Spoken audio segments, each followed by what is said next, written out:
If the United States had an economic downturn on the scale of the Great Depression of 1929, your life would change dramatically. 1 out of every 4 people you know would lose their job. The unemployment rate would skyrocket to 25%. Global pandemic, then climate change plus protest equal W-shaped recovery prediction. Economic output would plummet by 25%. The gross domestic product would fall from a $20 trillion level to around $14 trillion. Instead of inflation at about 2%, deflation would cause prices to drop. The consumer price index fell 27% between November 1929 and March 1933, according to the Bureau of Labor Statistics. 2 Trade wars caused international trade to shrink by 65%. 3 If America can't change police, education, and culture, it won't recover. Could it happen again? After the 2007 financial crisis, many people are still worried about a depression reoccurring. Here are a few reasons why that fear persists, as well as some reasons why they may be wrong. Unemployment. Almost 16% of the unemployed have been looking for work for 6 months or more, as of March 2020. That's significantly below the peak of 45.5% in 2010. Hundreds of thousands of discouraged workers have given up looking for work and are no longer counted in the unemployed numbers, which drives the labor force participation rate down. Not everyone has returned to the job market. Approximately 5 million people are working part-time because they can't find a full-time job. This is all despite the fact that the unemployment rate is near the 4% natural rate of unemployment. 5.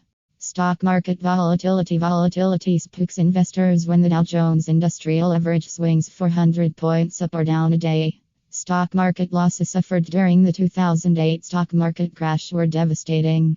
The Dow dropped 53% from its high of 14,043 in October 2007 to 6,594.44 in March 2009.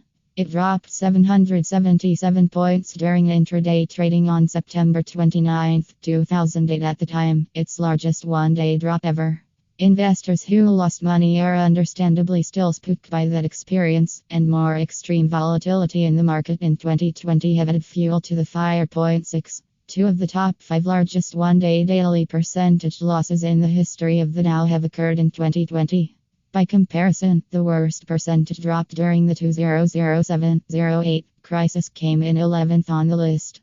In terms of overall points losses, 2018-20 dominates nearly all of the top spots, but that's primarily because the market's overall size is so much larger than it has been in the past. The Dow plummeted nearly 3,000 points on March 16, 2020, shattering all previous point loss records. Lower housing prices and resultant foreclosures resulted in many billions of dollars in losses to banks, hedge funds, and other owners of subprime mortgages on the secondary market during the 2007 financial crisis. Banks continue to hoard cash even though housing prices have increased. They are still digesting the losses from millions of foreclosures. 12 Business credit is needed for businesses so they can continue to run on a daily basis. Without credit, small businesses can't grow, stifling the near 50% of jobs that they provide. 13 Bank failures frighten depositors into taking out their cash. Although the Federal Deposit Insurance Corporation insures these deposits, some became concerned that this agency would also run out of money. Commercial banks depend on consumer deposits to fund their day-to-day business, as well as make loans. High oil prices could return once U.S. shale producers are forced out of business. Millions of jobs were lost when oil prices plummeted. At the same time, many consumers bought new cars and SUVs when gas prices were low. They will be pinched when prices rise again. Deflation is an even bigger threat. Low oil and gas prices have had a deflationary impact, and so has a 25% increase in the US dollar that depresses import prices. These deflationary pressures seem like a boon to consumers, but they make it difficult for businesses to raise wages.